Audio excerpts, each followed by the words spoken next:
Welcome back to On the Same Team, where we look at the playbook of high achieving leaders and find the common threads that lead to success in sports and business. Today is a special event, first time doing it in person. We have a guest who shaped my understanding of what a championship culture truly means, Tim Jager, leader in advancement from Morningside University. Tim's career is marked by excellence. He's a two-time GPAC Athletic Director of the Year and decorated former coach who, during his time at Morningside, was in my corner when I became a national champ. Coach, welcome to the show. Thank you. Yep, It's good to be appreciate here, you yeah. taking some time and doing this. Hopefully we can have some fun. I think I started with, I want to hear a little bit about, I guess your path and how you got to Morningside and became the coach of wrestling, and just get a little background on that. And I know you're from George, Right. and I've been there. Small town, Iowa. Grew up on a farm near George, Iowa. So I graduated from George Little Rock High School, and then I went on to Buena Vista.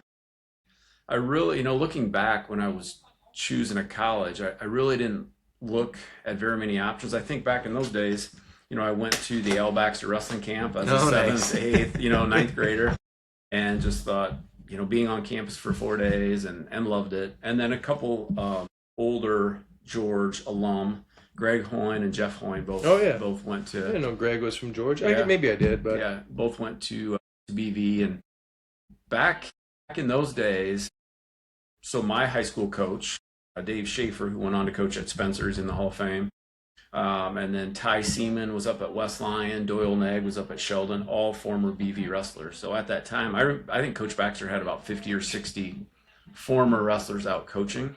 So Northwest Iowa there was just a lot of BV, a huge network of Buena Vista grads. So grew up in George, played sports. I really, very small school, very small class, not a lot of athletes. So I think that's part of the reason I really embraced wrestling. mm-hmm. Just because our football, baseball, basketball of our teams were not very good. So I could, succeed in individual sport. My dad got me started. But you guys weren't good in football? Well, because I remember reading an article about your football days. So George was, we didn't have our own team, but then I don't know what year, mid 80s, late 80s, we joined with Boyden Hall. So back then it was George, Boyden Hall, and then Little Rock came in. So as a seventh, eighth grader, ninth grader, and through my sophomore year of high school, we were with Boyden Hall. And then also my sophomore year, George and Little Rock combined completely. Well, then the decision was made. Boyden Hall, I think, went with Rock Valley. So George was looking, George Little Rock, I think there was talk of maybe joining with Sibley or Central Lyon. So we combined with Central Lyon, which was great because, number one, they had a very good program, very good coach, very good tradition and history. And so I was able to join there. Not a lot of George Little Rock guys initially went out for football, but so it was a pretty, I think there was one senior and two juniors. I was a junior that year. And then my class at Central Lyon had a lot of athletes. It was kind of the opposite of mine at George. A lot of boys and all of them went out and played football. So we had a good junior year, and then our senior year we went 12-1, and it was if you hear of the 1991 Halloween blizzard, they still a lot of the record colds and snow. That was my senior year, so we were able to play. We beat West Lyon in a close first round game, and then second round and third round, Emmitsburg and Council Bluffs St. Albert were in the Dakota Dome because of the snow. So it was pretty cool. Nice. So we played those games in South Dakota at USD. Yeah, cross lines. And then the championship game at UNI. So back in those days, playing 3 games in the Dome was really cool. So it was a great experience playing football at Central Lyon. So did you guys go undefeated and then lost in the championship? Lost in the championship, yep. What was the score? How was it? 21-7 maybe? 28-7. Played Garner Hayfield. They had a really good running back. But no, it was a great experience. Also where I met my wife. So really? Oh, yeah. Robin was a senior that year. I was a junior. And so when George Little Rock and Central Lyon combined, at her. So that I was really fortunate to be able to play on that team and have those coaches. And I still see some of those Central Lyon teammates and friends. So did they combine everything or just football? No, still to this day. It's just football. Certain sports. they're separate in volleyball, basketball, softball was combined for a while. So baseball. So really, yeah, football, cross country, wrestling. There's a handful of sports where they're joined still to this day. So yeah. So yeah, you see a lot in the Small schools. But small schools. I mean, I feel like, and I don't really know the landscape of Iowa that well, but most of them just like do it all, right? But yeah, I didn't know Central Line was kind of pick and choose a little bit, and it makes sense though. Yeah, so they both have their own high schools yet, George Little Rock and Central Iron. But I can't believe you beat Westline. yeah, there were two really tough games. I remember when I talked to Booby, like I was telling him Yeah, they had. when I got into my wife's family and they had to go up and play West Lion, like my father was like, yeah, you can't beat West Lion, especially not at West Lion. Out in the middle. Yeah, there's no chance. Yeah. And then they beat them, and they're like, oh, it's a once in a lifetime. And then they had to play them in the playoffs, and my father was like, you'll never beat them twice, This year they're really. Yeah. I was talking to my brother. Got a week or smoked two by ago. him. Oh yeah, my brother's like they might win 1A, 2A, and 3A. Yeah. So they really good, but yeah, they have a great tradition too. So the Kudums would have been a junior. The only person I know Chambers from West Lion was a wrestler. was Kudum, yeah. No, I think it was the last year of the Siouxland Conference Championship, and then football moved to district, which it is today. Yeah. So it was kind of cool to win that last year. But we had a close game regular season, and then really close game in the first round of playoffs in the snow. And then we beat Emmitsburg, who was ranked number 1, returning champs. We beat them handily, like 34-13 or something. And then the semifinals, we were up 33-0 at half. Dang. Against Council Bluffs St. Albert. So Westline, I think it was like 14-12 and just a battle first round. But you see that often. I know talking to my brother's class, Nick Nelson was in there, and I think they lost like 3-0 to Westline or something like that, 6-3. And that was their only loss, and they didn't make the playoffs. Oh, shoot. So yeah, it's good they're separate now. But. So like what? Obviously, you had great experience in football. You were really good. What made you say I don't want to do that. I want to do wrestling instead. Yeah, I don't know that I would say I was really good. I was on a good team. I felt like I was a little too small and not quite fast enough to play college football. And I really didn't get recruited. I remember Northwestern. Lance Botts was a stud running back, All-American at Northwestern. And then Scott Groders, who I think went to Central and then transferred to Northwestern, very good player. Then I was like a fullback, Azul Wishbone, and those two were really good. But so I considered a little bit like, hey, Northwestern wants all of you, which I don't know if they really did. But, so I considered going on a football visit. But I just kind of knew that wrestling was my sport, my passion, and what I wanted to do. I think I had Buena Vista in my mind, like I said, since middle school. Did you get recruited by anybody else? Not really, a little bit. I considered going to South Dakota State. There was a guy who was a Central Line grad, Barney Drenth, who graduated. It was maybe like a 5th year, student coach, assistant coach at South Dakota State. So I considered going up there for a visit. Augustana, was a good D2. Probably close too. Right? Close, yeah, really close. But I didn't go on any other visits. So Jay Huff and I from Sheldon, we went on one visit to BV and just like, hey, you want a room together? I'm like, yeah, all right. So that was it. Yeah, that's awesome. I mean, I played on a state championship football team and had no desire ever to play football. So I loved it, but part of it was I just loved the atmosphere and the coaches and the team, and we went 12-1. So I loved high school football, but had I not been on that team, I wouldn't have considered it at all. Probably. Yeah. I only lost 3 football games my whole life. Really? Yeah, like junior high, freshman. Wow. And I played a lot of football because my sophomore year, I hit puberty late in life. And my sophomore year, I was starting and I played I never came off the field in 7th and 8th grade. Freshman year, I played quite a bit. Then my sophomore year, they're like, you are not good. I played on the freshman team, the JV team, and I suited for varsity. So I practiced once a week. It was kind of a great season, but I was like, man, I'm horrible. And I don't even know if I started on the freshman team, but then I started, again as a senior. It's I hit puberty super late in life, and all the other guys were crushing me my sophomore year. But that reminds me of when I came to visit your high school when you were a senior. And I was new to started at Morningside, and I just remember looking at the state tournament, the state tournament book, was highlighting all juniors, and I go to Boone Central, and there were like, what, 4 or 5 or 6 of your classmates that were all state qualifiers. Yeah. So it's not surprising you guys had a good football team. We were lucky. We had great athletes, class. and it was a lot of fun. Yeah, I think we qualified 13 my senior year. Yeah, because I don't think we had a 3-pounder. We qualified everybody else. You guys had a great team. Yeah. But we all didn't do well, so we ended up 4th. But no, going back. So I went to BV, got married out of college. We actually moved away for a couple of years. We moved to Missouri, which just it's kind of a funny story how that worked out. My wife went to UNI, and then we went to I think I've told you this story before. We went to a job fair in Kirksville, Missouri. Back then it was Northeast Missouri State. Now it's Truman State.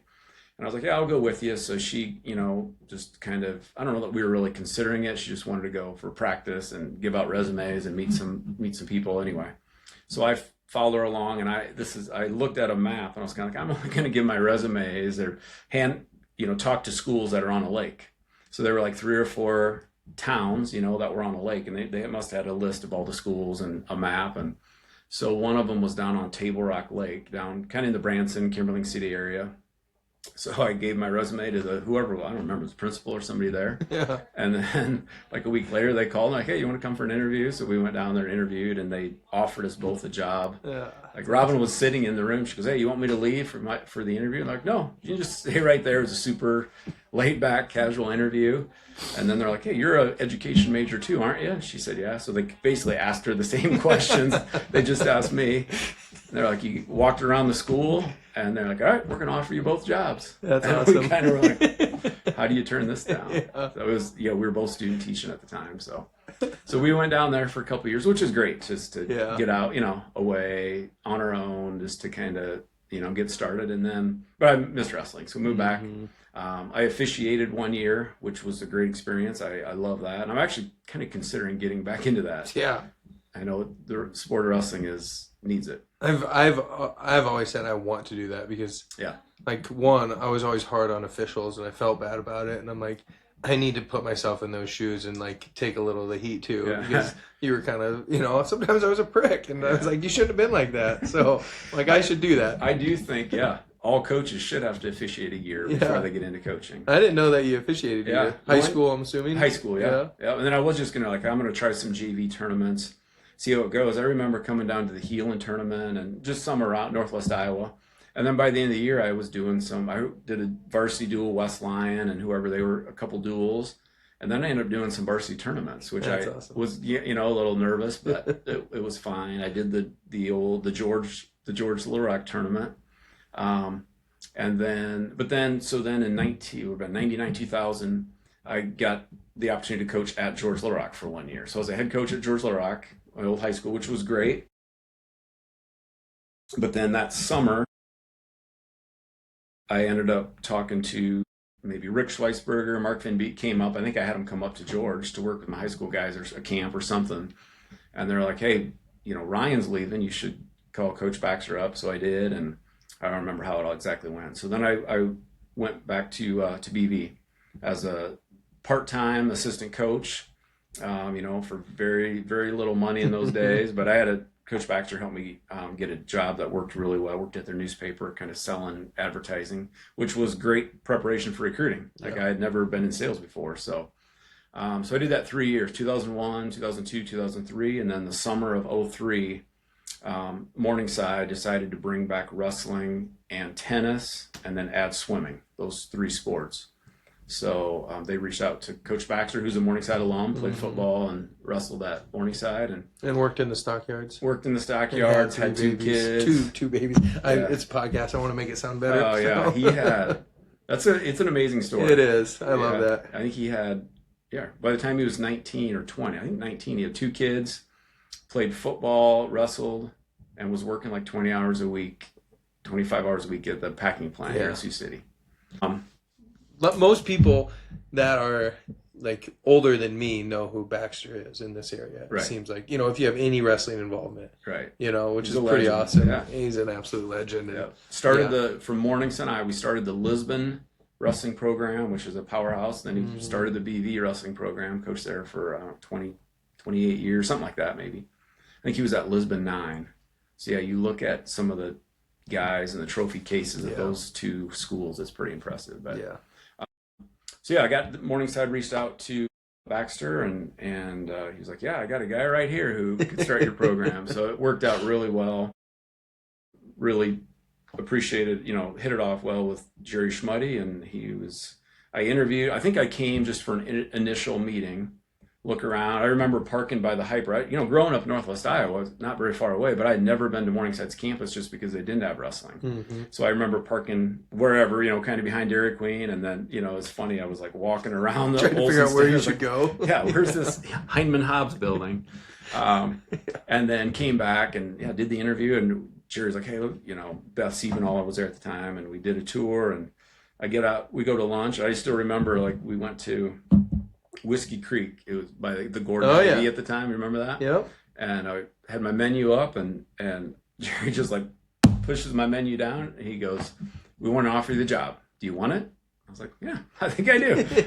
Felt like I didn't ask very many questions about, scholarships, and I was just super excited. It was my dream job and my passion. So I was thrilled. So started in September of 03, and then 03-04, which was your senior year of high school, it was super nice. There was, recruiting car available. I lived in that recruiting car. I just went to, and I knew a lot of the coaches in Northwest Iowa, so I spent a lot of time in Nebraska, and I felt like Tuesday, Thursday, Saturdays, I was out at high school meets, and in the mornings I was doing a lot of school visits where I met with you guys and met hundreds of seniors, and the goal is to recruit 10 to 14. I think that first year I brought in 28 of your class, so it was a great opportunity for me, and then just tried to build a program from there.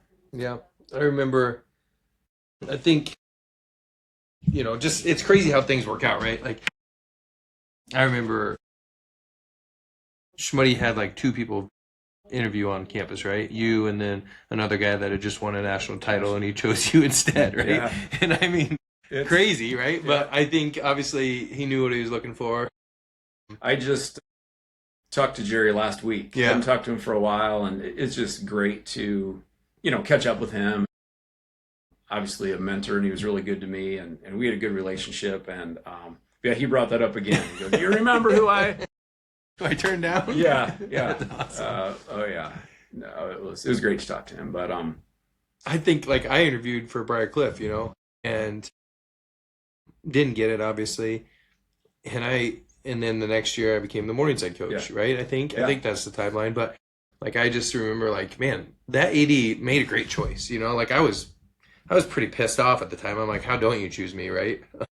But I'm like, I think that guy was a better fit for Briarcliff, and I would have left in a year, so that wouldn't have been good for their program. Joe was there for what, 14 or 15 a long years. time. I'm like, that's what I think Jerry. I think they looked at it, and President Reinders were just like, this is a good fit. Yeah, and it's important. It is. Yeah. That's funny. And you were 9 years, 8 years? 9. So 9 years. Yeah. Would have been 8 seasons. Yep. That first year was just recruiting. So I remember my recruiting visit in the library, and I think like you said, I had a ton of really good guys on my team. Oh, when I met with you guys at your high school? Yeah, I think there was 5 of us there. Yeah. It was funny about, and this is a long time ago, but I would do school visits every year, because that was a huge part for my recruiting. I felt like if I could get in front of 50 or 60, recruit seniors from Iowa and 50 or 60 from Nebraska, my first recruiting call was pretty easy, because I had met with them, for 10 or 15 minutes at the high school. But calling all those little schools, I just think of all of the Madison and Boone Central, and they were so welcoming. You want to come talk to our meet, come anytime. And then as you got to the bigger schools, it was more of a process. They're only free, or, at lunch, or here's their study hall, or you have to come before class. So again, that was quite a few years ago, but it was so nice calling all those smaller schools in Nebraska and Iowa. And they were very welcoming. Hey, you want to talk to who? And we'll get them out of class, take the library, take the conference room, whatever. And they probably put in the announcements, Morningside coach meeting with Yeah, 6 athletes, you know? Sometimes I'd be like, any junior and senior who wants to come, they're like, all right, we'll tell them. Yeah. So for me, it was great. That was before cell phones, and I could meet with recruits face to face, and then call the home phone, talk to the parents for 10 or 15 minutes. They'd hand it off. So very different world of recruiting, but it was fun. And then try to get you guys on campus, and you were the only one that came to campus and visited of that group, right? When we walked out, I remember Jason Crone saying like, "I'm never doing that."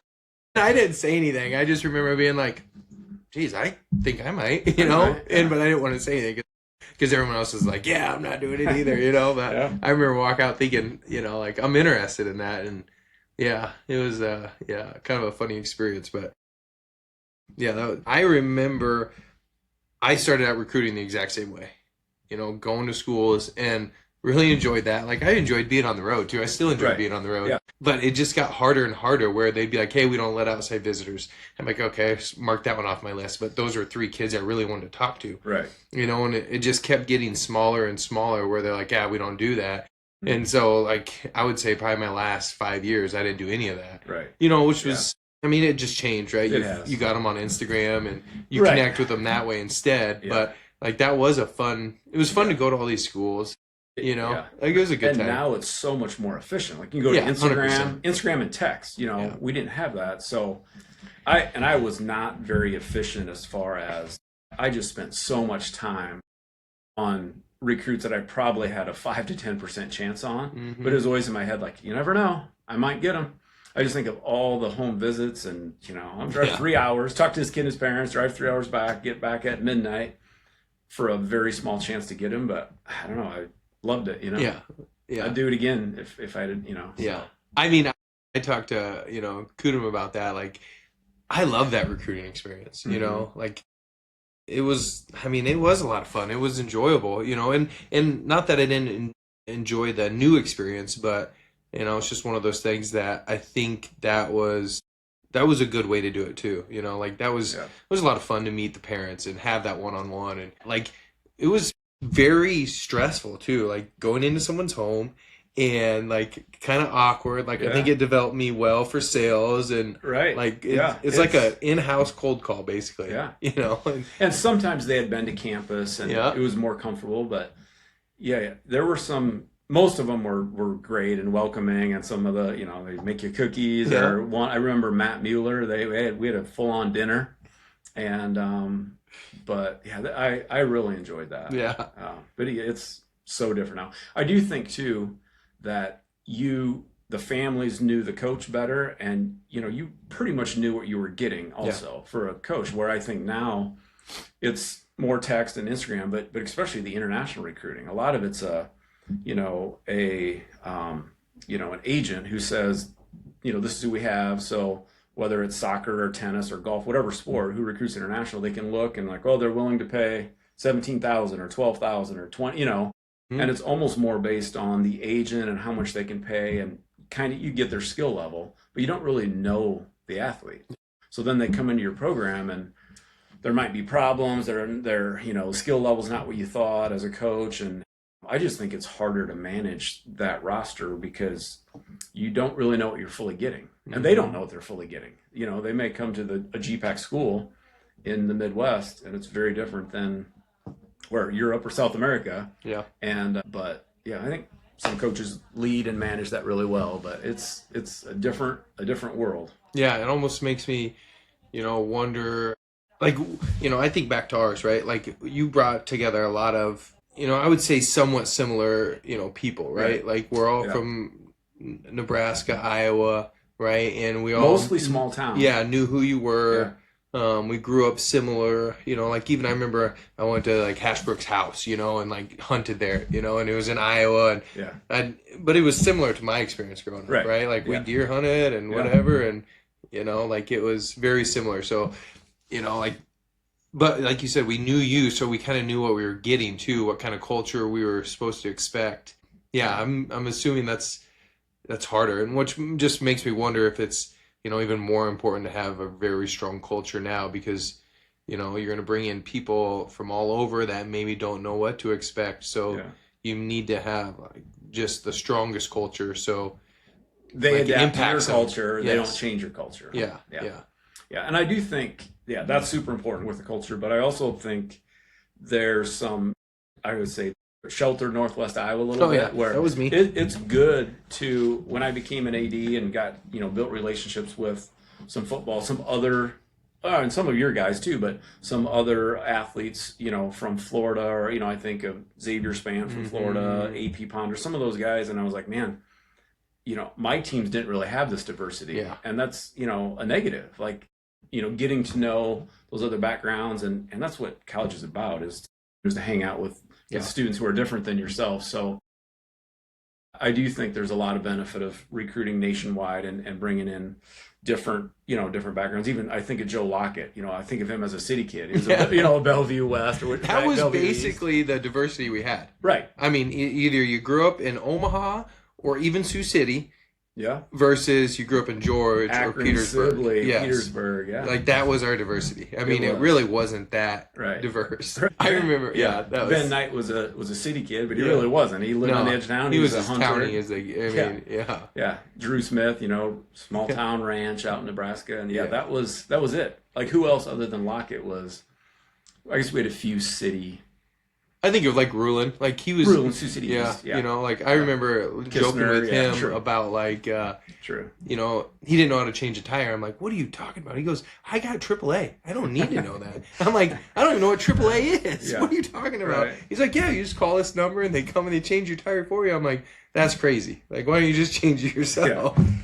Yeah. So like that was the diversity that we had. I think we didn't have many. We had the one kid from McAllen, Texas, Allen. Yeah. He's maybe only there a year. I had Barrett, and he was from Torrance, California, or out in California. Yeah. But you had a few more. Yeah, we got some Cali kids. Yeah, you're right. But I don't think I ever did. Barrett, he showed up in a Carhartt. I'm like, whoa, like that's not what I recruited. I'm trying to get a Cali kid over here, Yeah. and he was like, well, my family's from Illinois. I'm like, no diversity. But and I got him because his coach wrestled at Briarcliff for a year, and was like, hey, Is it Notch? Yeah, Brian Notch. Yep. Okay, he's a Kingsley guy. Yep. Brian was his coach, and I don't even know how we got connected, but it was cool. Yes, the wrestling world is very much connected. It was, but that was fun. So. Yeah, you obviously coached me. It was a great experience. That was super fun. Yeah. I just think back too, like Jess just said this to me maybe a couple weeks ago. She's like, it's kind of crazy. Like we ended up together, right? Because, I mean, I came from Petersburg, town of 300 people. My first time to Sioux City was on my visit. I didn't even know Sioux City existed until I visited. I slept the whole way. So the first time I ever knew how to get here was like when I moved in, the second time I came to Sioux City in my life. And I remember we were late. My dad was like, we don't got to be there at move-in time. Well, I think we should be. No, Dad didn't think we needed to be. So I was like 3 hours late. So everybody was like in orientation when we arrived. So we couldn't find any keys to get in my dorm. Couldn't figure out how to get moved in. And, I was like, yeah. I mean, it was kind of a little bit of a nightmare, but, that's fun. And then I moved in with a kid from Madison, Friedenberg, and, so I'm like calling him like, hey, and I think he might have came and let us in. I don't even remember, but somehow he got in. But yeah, just crazy. And then she went to Missouri and came back to coach at Morningside. It's like, when Jamie transferred. That's right. And the same thing. She's like, if Jamie wouldn't have transferred, I probably would have never coached at Morningside. Right. I'm sure. And, pretty Funny awesome. how it works out. Yeah, Morningside's created a good life for me, and thankful I got recruited in the Albion Public School Library. Looking back, and Jerry and I had this conversation. Like, it's been really enjoyed my years as an AD and great memories, but like just my. Not when I think of my best years, but just your passion and what you truly enjoyed. It goes back to coaching, and Jerry's getting ready for a big vert to turn. He's going to be 80 here shortly, and he just still said, he goes, man, I still miss it. Like he loved coaching, and that was his passion before he became the athletic director. And Yeah, I look back, even my 3 years at BV, we had some great teams and some great experiences there.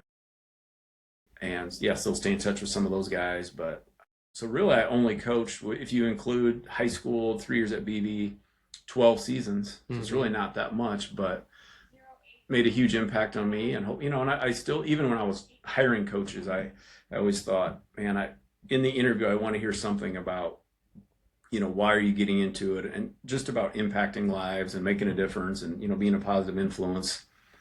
It's not about your record or your resume. It's about impacting lives. And I feel like it was, yeah, I just loved those 12 years of coaching. Do you think, like I look back and I think about my first year coaching. I was like 27 maybe. I don't even know how old I was. Yeah. But like I didn't really think about anything other than, hey, we got to practice and right. we're going out there to win. And we want to win, yeah. Yeah. And I think like that's probably the situation for most young coaches, right? Like that's what you think about. But, as I got into it, I'm like, man, this is super important to impact these kids in a positive way and make sure they have a great 4-year experience and really set them up for success after they go and leave. And I just wonder, like, how do you find, for a young coach, how do you find, like, or what's like the character thing where you're like, hey, I think even though this person probably only thinks it's about winning, I think they'll develop into somebody that cares about the kids. Kind of a unique. You try to probably, I was just going to say, you want to touch on all that in the recruiting process, but you're right. A young competitive coach, it's about winning and getting good, you know, and then how much scholarship money do I have? It's like, well, we've talked about this many times, but I still think the actual X's and O's on the mat, on the court, on the field is, 15 to 20% of a coach's job. Yeah. It's such a small part, which people don't realize. So, and athletics teaches you so much about life, but if you really have such an opportunity to change and mold young lives. So it is a tough balance, I think, of figuring out. And I think at least I know for sure with me, every year I coached, I changed things quite a bit. I think changed practices, probably backed off a lot. And I just think I learned a lot and I was young, when I got out of coaching, I think I was 38. I was pretty young, I would have liked to coach a few more years, honestly, but 38 or 39, I think it was 38. But I think my last year of coaching was very, very different than my first year at Morningside.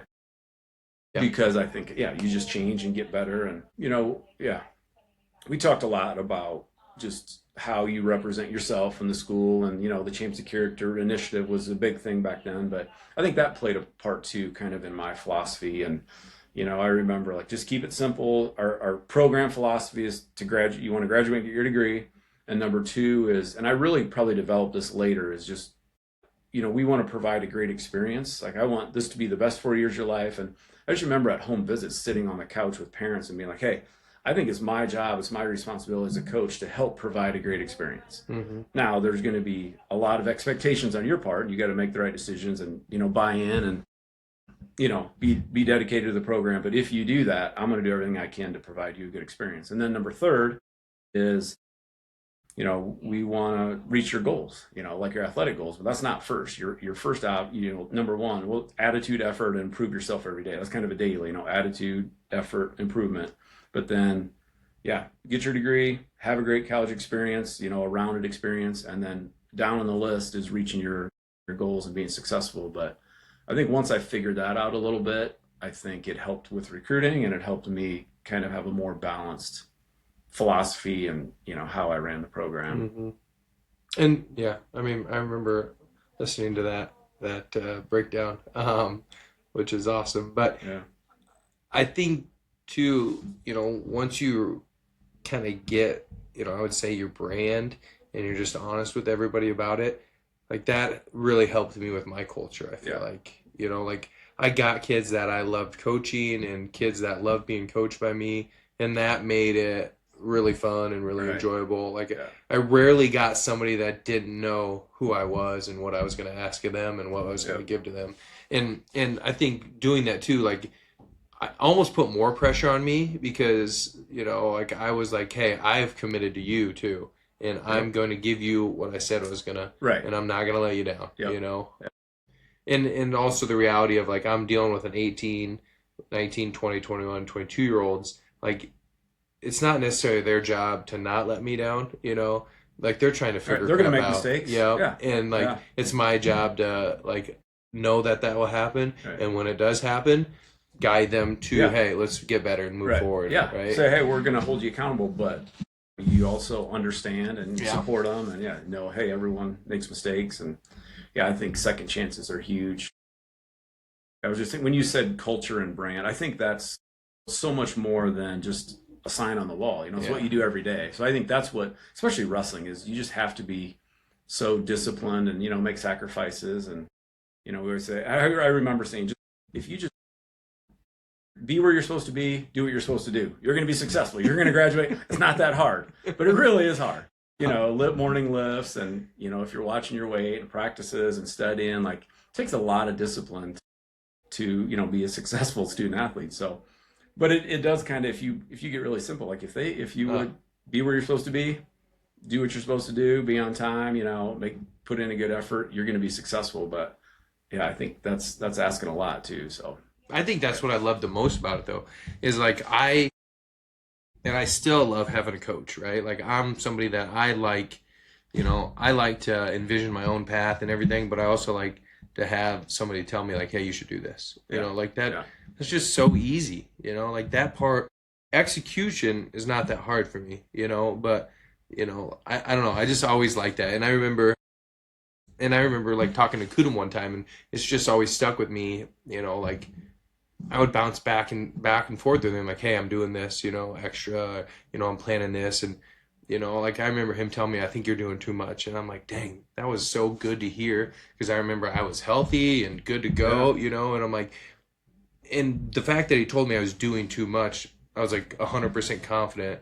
Okay, I don't need to do that. I wasn't second guessing. Or if he said, hey, I think you need to lift another day a week. Okay, that's not that hard. Right. It's just having the confidence that my coach is telling me I'm doing the right thing. Some direction. It just gave me a ton of confidence. Yeah. So I love the structure, and I think most people do at some point, right? They want the structure, and for sure. And I think that was probably one thing that I learned from you is, how important structure was in practice and just planning. Lifestyle. And I carried that through my coaching, and I'm doing youth coaching right now.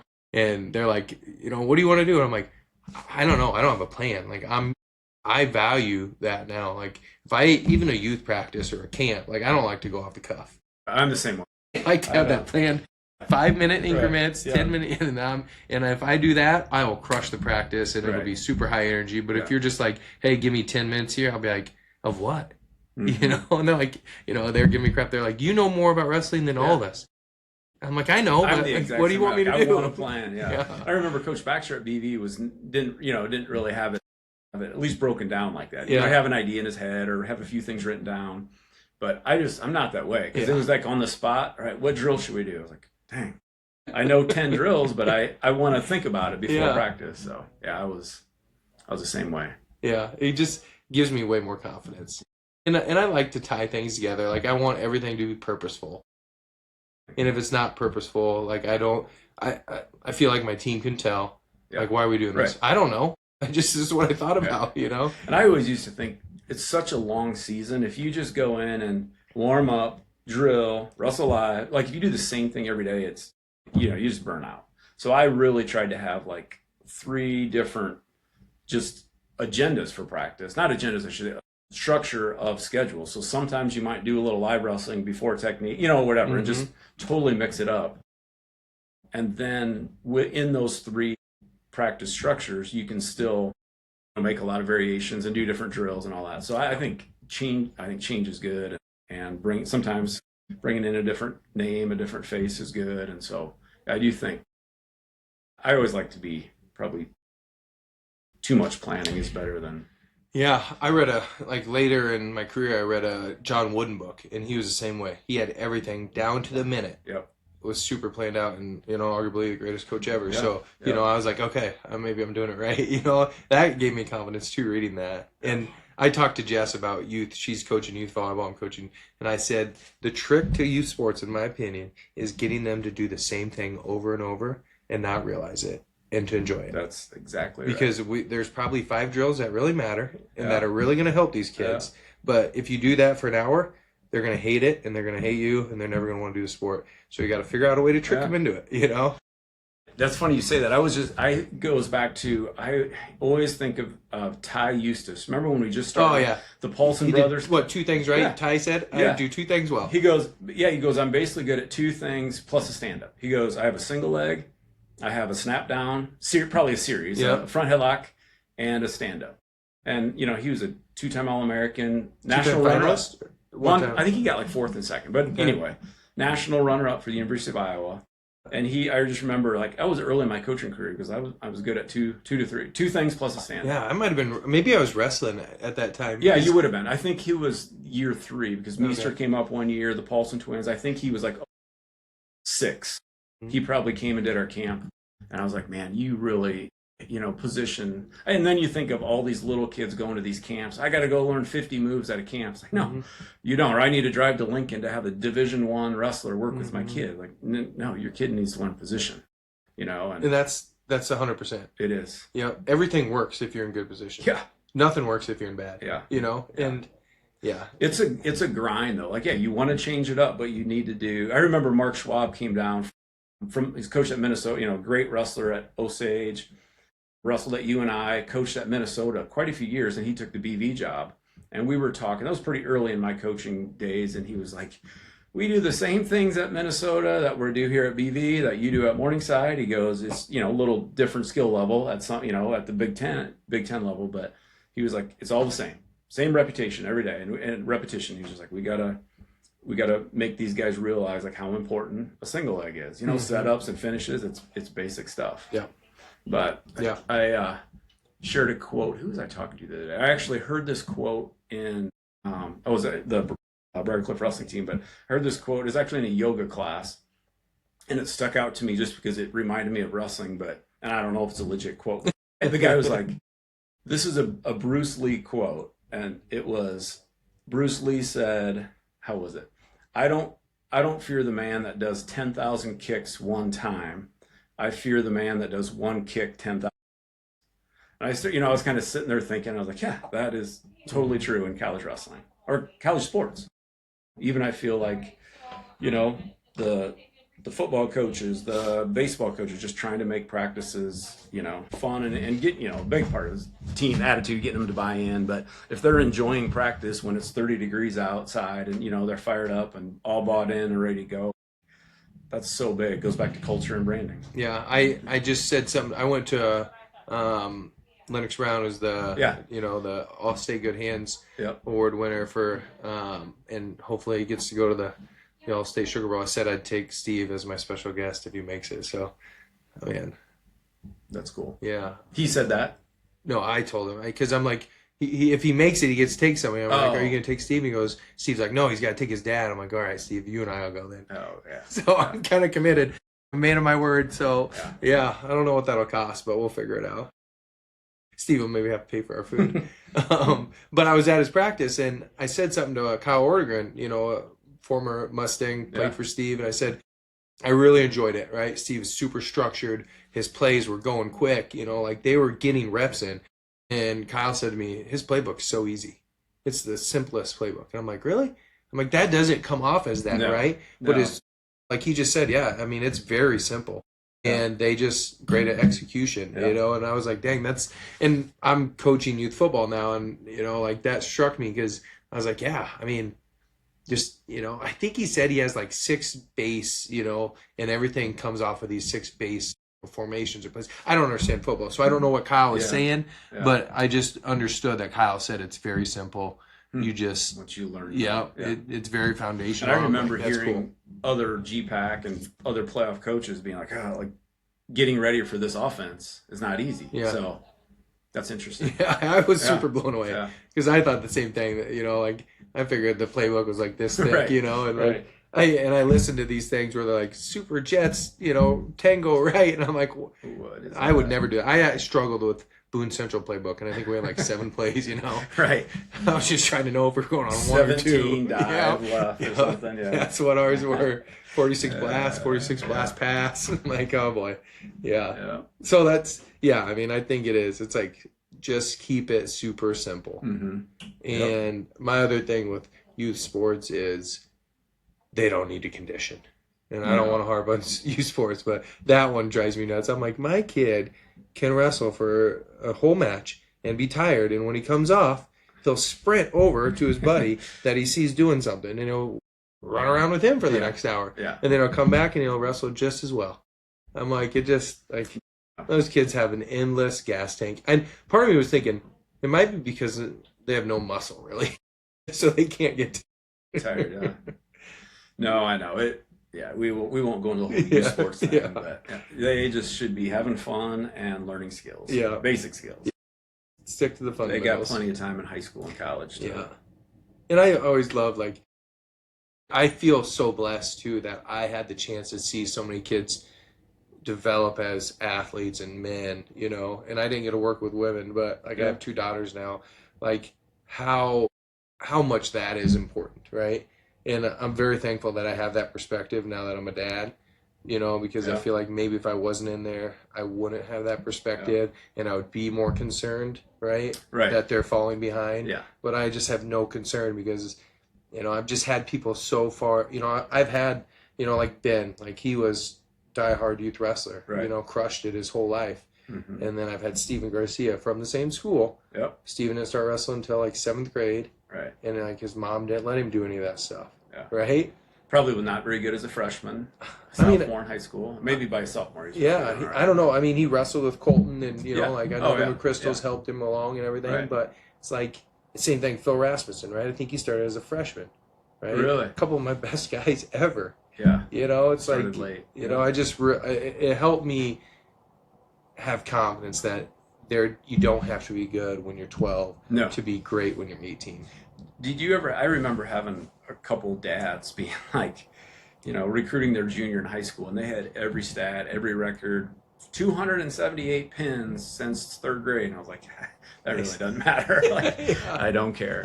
You know, but as a, you know, invested dad, it's so, you know, it's cool and it's important, you know, that they're part of the journey. But some of that, it's a little. I remember one where they're like, you know, I used to be good at this. Why didn't you do that anymore? And I was like, that don't work in college. That's not what I said, but that's what I was thinking. Yeah. I was like, that worked on the guys he was wrestling, you know, at the George tournament in the first 2 rounds. Right. You know? Yeah. And it doesn't work now. Like he can't get to the position to even make that work. Right. And if he could, then he would still do it, but he can't. So it's not really about the move. It's about a whole lot more. Yeah. Fun. All right, better move on. What else did I say we were going to talk about? I don't even know. I guess I would ask. Obviously, you've led a lot of different teams. You know, like you've led wrestling team, you've led a coaching staff. You were leading people when you're at Sunnybrook, right? You were leading people when you're at Briarcliff. What do you feel like is the one thing that maybe was consistent no matter what leadership role you were in? Yeah, that's a good question. I think, first of all, you need to have full buy-in and commitment yourself. I think your team needs to know that you're all in if you expect them to be. Believe in what you're doing. Yeah, like I feel like when I was out recruiting as a coach, like I fully believed in my program. And, you know, I wanted it to be a good fit for that athlete. But I remember it being like, well, I'm looking at, you know, South Dakota State, or I'm looking at Iowa State. It's like, yeah, Iowa State's got a great program, but I can, you know, we can offer you this. And it's a very different experience, but I think you have to believe in, you know, I wasn't like, all right, I have no chance, go to Iowa State, you know, good luck at Iowa State, which I probably should have been a little bit more that way. But I was like, no, well, that's great. But here's what this experience is going to provide. And I think, and even as an AD, you know, I felt like I believed in, when I was talking to a coach or recruiting a coach to come to Morningside, or, you know, this is what, you know, this culture is about. This is what Mornings is about. This is what our, you know, being on this staff is about. So I think you have to believe in, you know, your mission and your philosophy. And so I think that's key. And even now, talking to donors, being like, you know, I want them to be passionate and have a joy of giving and, be excited about what they're given to. And I need to be excited about that too, like this is what, this whatever gym renovation or scholarships or whatever they want to give to you. It's really about, about them. And then I think the other side of that is I do feel like you want to have very high expectations, but also understand where people are too. And we talked about this a little bit, I guess, giving them grace, but like, I think people felt like there's high expectations to be on a wrestling team. We want to do this and keep improving, and there's expectations of. I remember one year, softball Jessica was like, her season was just getting going. She goes, "Well, the pressure's on now," and I was like, "Well, how come?" She goes, "Well, our fall sports and our winter sports all killed it." She's like, "Now we have to." And I remember walking away thinking like, that's a good culture to be a part of, where like she felt, and it wasn't in a bad way. She was just like, oh, it's time for the spring sports to do their part. So I think part of that is creating high expectations, but also understanding like, man, the athletic trainer or the strength coach or these head coaches are working crazy hours, and you support them and going to their kids' doctor's appointment, having some flexibility too. So I think knowing where they're at, I think part of that is I feel like a good coach generally has been an athlete in that sport, generally. And I do think small college ADs have a benefit because they've already recruited, a lot of them have recruited a coach you can understand. I think it'd be harder as a coach to have an AD who's never been a coach, where they've never been in the grind and get home at 1 a.m. from a long recruiting trip or whatever, Yeah. So I think that's part of it too, is having high expectations, but also, supporting people. If they know you, it goes into, if they know you care and understand, which really goes into culture of a team too. If, years ago, it's just changed a lot. I think athletes nowadays want to know that you care about them and that you have their back, and you're going to support them and you want the best for them. And once they know that you do, they're, then they're going to buy in and they're going to be all in and work their tail off for you. But so I think it's just, 30, 40, 50 years ago, I think coaching was different. You could smack kids with a clipboard and yell at them. But like now I think, and some coaches, yell a lot more than others, but I think that's not as effective as it used to be. And I think athletes get sick of it and they don't respond like they used, it's a different world. I think of, I won't mention his name, one of the longtime coaches at Morningside talked about, this is mid 1980s probably, a PE teacher, he goes, I was being a bonehead, PE teacher threw me up against the bleachers and chewed me out. I'm not saying that's right, but he was like, I was embarrassed. I didn't want to, would have never told my parents. I was like, I was the same way. Like I would have never told my parents that happened to me. And that PE teacher probably had a 30-year career in the 70s and 80s. But like now, that'd be on video and he'd be fired by the end of the day, so it's in a lot of good ways too. It's a different world, but I just think athletes want to know like, man, this guy gets where I'm coming from. He has my back. He supports me and he wants the best for me. I think that's a big part of it. If they trust and respect you, that goes everywhere. Yeah. I was Whether you're say, an employee you feel like you did the same thing when you're an AD, like for your coaches. So. Yeah. If they trust and, they know that I want the best for them. And I think going back, looking at, I heard somebody talk about leadership, it's like you really want the best for other people. Like I look back as an athlete, I don't think I was a very good leader on my teams at all, just because maybe it was wrestling where you almost like, it's more of an individual 100%. Sport. So like selfishly, I want to be good for myself, but even on my college team, we had a good college wrestling team, but I was still a little selfish. But once I got to be a coach and then an AD, I think like then it was more, I really want to help them succeed. And I just had Darius Hicks, a former coach here, and I talked to him yesterday, and he's considering some different options in his career, maybe getting into, athletic administration. I just said, a lot of people don't want to hear this, but I think a good small college AD, at times, you're almost an assistant coach to 20 different sports, You have to support them and help them solve their problems. And you're also, their boss and a mentor and a leader, but it's more about, I think, support and helping them succeed. Yeah. I mean, I feel like I was, and Kuhn and I talked about this too, like, I didn't understand, when I was wrestling, like it was also my job to, bring my teammates along with me, right? I was just like, hey, this is what I'm doing. I don't I don't have any responsibility to anybody on my team, right? Like, Right. I'm just going to take care of Right. myself, I'm right? gonna watch my weight. I'm gonna Yep. And that's the way I was too. And I remember I read a Urban Meyer book, and he said like his job as the coach, which I mean, I probably read it like in year 8, which is too late, but he said a big part of his job was he just talked about the 80-20 rule. 10% are extremely high achieving. They're just going to do whatever they're supposed to no matter what. You don't got to do anything, right? Yep. They're the people that like, holy cow, like I just want 5 of those, right? Drew Smith. Yeah, they just do it. Like you don't got to Yeah. say anything, right? Right. You say it once and like, okay, I'll Yeah. do it for the rest of my time here. And you got 80% that are just kind of like doing whatever, right? And then you got 10% that are trying to get everybody else not to do it, right? And he's like, you got to get those bottom 10% off your team because they're just going to kill your culture, right? And you're going to try and save them, but you can't, and that was Urban Meyer's thing. Wow. And he said, and then you got to really get your top 10% to get involved with your 80. And he goes, because they won't unless you make them. Because they're just so focused on themselves and they're so high achieving, right? It's not their like natural instinct to say like, hey, John, come with me, right? Mm-hmm. Yeah. And I was like, dang, that's so true. And I look back and I'm like, I had those guys, where, man, I wish I would have like got them more ingrained with their teammates, because if their teammates would have done what they were doing, we would have been better. Yeah. That'd have been fun. And like, yeah, that was a good book. And that was probably the biggest thing I took from that entire book was that, 10-80-10 rule. And, that's good. Yeah, it made a lot of sense. I feel like I might have heard that or heard something similar to that. Yeah, I mean, I think there's a lot of 80-20 rules, Yeah. but that's the only time I've ever heard it like in that where it's high achieving, and they have to be an influence on your people that are going to show up and do most things right and not go against the grain, but they're not at the same level as those top 10 percenters. Yeah. And I think like people ask me a lot, and I think I've said this on the podcast before, like, what was it like being by Steve? Like my office was right next to his, and I'm like, I loved it. Yeah, I did too. He was such a high achieving program and person.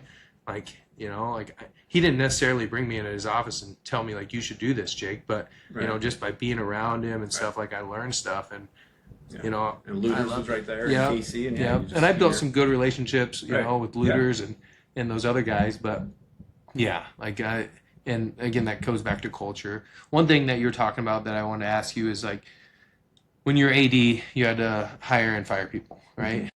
Mm-hmm. And like one thing that I think about is, I think the culture impacts people, but I also think there's people that are just never going to be a part of your culture. Do you feel like you had that, or, and like I'm always like, when do you know, like, hey, this person's never gonna like really be a part of this, And I think it's harder in the professional world. Oh yeah, I was gonna say it's because different, it's a money thing too, right? A life, you gotta make money, so you gotta have a job. So you might take one where you're like, I don't fit that culture, but it's also I've been lucky enough to pretty much always do something I'm very passionate about, and it's been pretty easy, right, to go to work and to be motivated. But I understand like, at some point you might just need a job, and I don't know. That's a tough thing. That's not coaching though either, because I always, if you're in this, just I'm going to coach a few more years. I need the insurance. I need the benefits. Coaching's not the profession to be in just to have a job. Like you have to be passionate about it.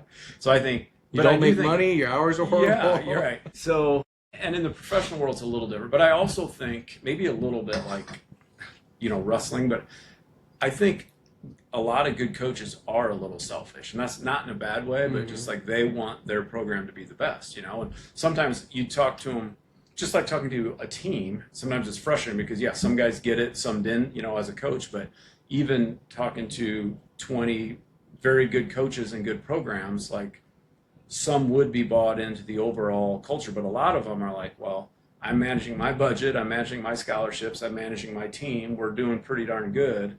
Like, why does this matter? So I think that that attitude is everywhere, and not that people weren't bought in. I think they were just so focused on building their program that I think I just kind of understood that as an AD, and then you just support them where they're at as best you can. I don't know if that really answers the question, but I do. I remember telling coaches both places, Briarcliff too, like if you had a team meeting, or you're the running backs coach, and you had a running backs meeting, or linebackers or whatever, your group meeting, or a team meeting, and then your quarterback doesn't show up or your starter doesn't show up, like that's not really acceptable. So when we have a staff meeting, like we need all of our coaches there. Mm-hmm. Like, let me know if you're not going to be there, but you can't just skip a staff meeting because you have a big game tomorrow. Like I think part of it as a leader, you got to kind of, again, it goes back to these are the expectations, and hold them accountable. Yeah, a little bit. hold them accountable a little bit, but. I think it goes back to if they know you're there to support them and want the best for them too, they're gonna Respect that. Yeah, Sure. exactly. Yeah. And would you say like when that doesn't happen, like that was when you're like, hey, maybe this relationship isn't going to work out? I mean, Yeah, I think generally before it gets to that, I try to be supportive, but generally hear from other parties. If from faculty maybe, or parents or athletes coming in with issues on the team or issues. So a lot of times it was other things that were brewing, probably bigger than not showing up to a meeting, or that type of thing. Yeah. And a lot of times it was the coach realizing like this isn't a fit or this isn't the profession for me before it got to, I would say 90% of the time that's usually the way it was.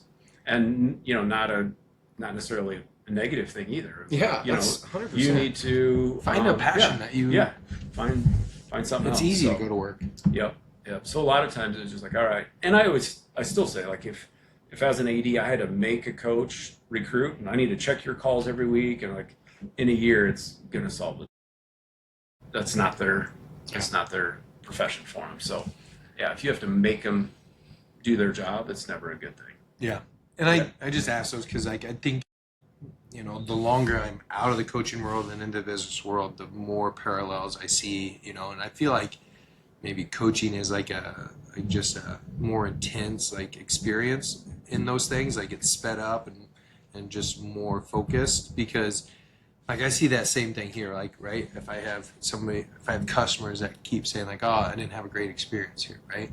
Okay, I know there's an issue, and it's probably a motivation and desire issue. It's, I think all my people are trained really well, right? And they know what to do, just like I'm sure your coaches were. It's just they're choosing not to do it, and it's probably because they're not enjoying it, right? Yeah. It's not because, they're not like trying to like hurt my business or my program or anything. They just don't enjoy it. I think, and that's tough because you can't solve them.